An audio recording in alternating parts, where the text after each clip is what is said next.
your first haircut with me, like where were you at? I was still straightening all the time.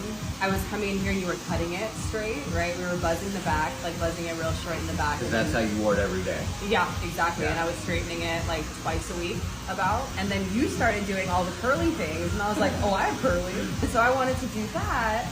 And I just came in and kind of threw it at you. And the option was, there's a fast way to do it and there's a longer, slower way to do it. Call it the scenic route. The scenic route, where I got to keep my hair, right? And so you said we could keep it and you could make it look as good as possible, or I could cut it all off and start from scratch. And so we did. We cut it all off. I made the decision in the chair.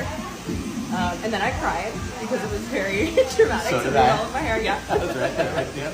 Yeah, this is a 1.5 year post, just growing it out and being nice Being to healthy it. with it on the way out. Mhm. So